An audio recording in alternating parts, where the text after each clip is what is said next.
The Economic Community of West African States Commission, that's the Ecowas, has invited Malian Transitional President Colonel Assimi Goita to an extraordinary summit to be held in the Ghanaian capital, Accra, on Friday. The summit is due to take place about a week since the Ecowas envoy to Mali traveled to Bamako for inclusive talks on restoring civilian rule. The 15-nation Ecowas is pushing for the military, which seized power in 2020 coup, to stage elections within 12 to 16 months, but the coup leader, Goita, who has since been sworn in as interim president, has so far defied international pressure to hold elections. In January, ECOWAS imposed a trade embargo and border closures on Mali after the junta proposed remaining in power for up to 5 years. And joining me now is Professor of International Relations and Strategic Studies at University of Lagos, David Aworawo. He joins me via Zoom. Good to have you join us. Thank you. So this invitation by ECOWAS is largely seen by some people as a climb down by the regional bloc.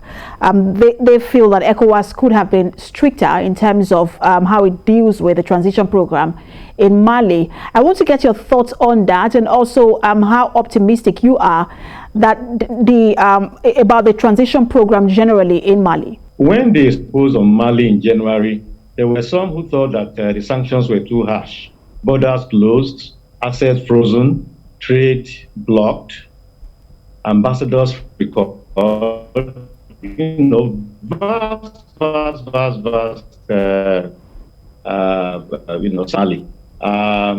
Then, of course, ECOWAS defended itself by saying that it had to come harsh on Mali to create a precedent so that coup plotters will know that there will be consequences for their actions. The Malian leader, Goita, did say that, well, despite the fact that he regarded the sanctions as illegal, he was open to discussions. Well, my thought on the issue is that I think that ECOWAS has come out too soon to begin to invite Goita to attend ECOWAS, meeting to see how these issues can be resolved. Recall that when Goita took over power initially, the transition that was sketched out indicated that he will hand over power in January 2022. That was the initial structure. Before he now struck in May 2021, and then, canceled that arrangement before, impose sanctions. So by this quick intervention and the invitation of Goita to the ECOWAS meeting. So my thoughts are that it is too quickly, it is too soon. Then regarding the transition generally, it hasn't really gone as, expected. It appears as if the junta wants to remain in power for quite some time, wants to play the game of diplomacy while at the same time refusing to hand over power. And that's why I'm sorry to jump in, but that's why I really want to, because again, ECOWAS, like you noted earlier, seems to, this is too quick, the invitation is too quick, but they have now been invited. But so how should ECOWAS proceed, bearing in mind that this Colonel Assimi Goita is someone who has led 2 separate coups and has now been sworn in as interim president? Well,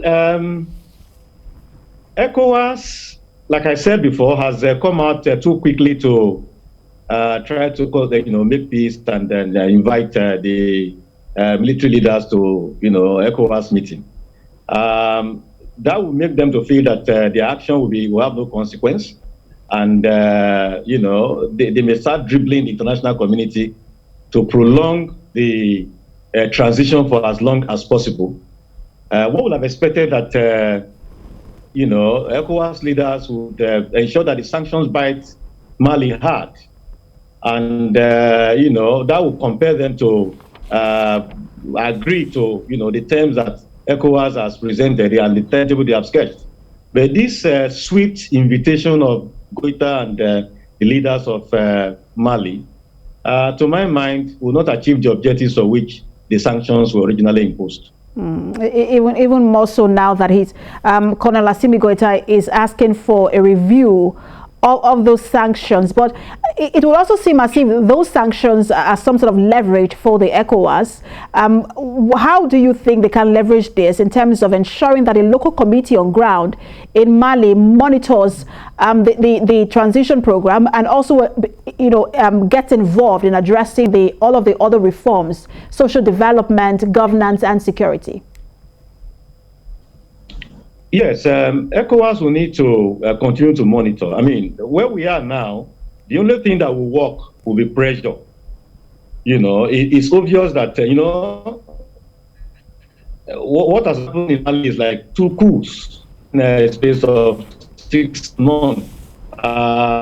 When leaders are dealing with like this, to work is pressure, which was why people like us commended ECOWAS for the harsh sanctions that were imposed in January, which is also why we are saying that it is too soon to invite Goita to attend the ECOWAS meeting. But, diplomacy will still, the only way around is still diplomacy and pressure. So all the other things that have been sketched out, social reforms, to ensure that human rights are protected, freedoms and all that, close monitoring of developments in Mali will be the only way to ensure that these things are, carried to a logical conclusion. And that is the only way also to ensure that the transition program is pursued to a logical conclusion.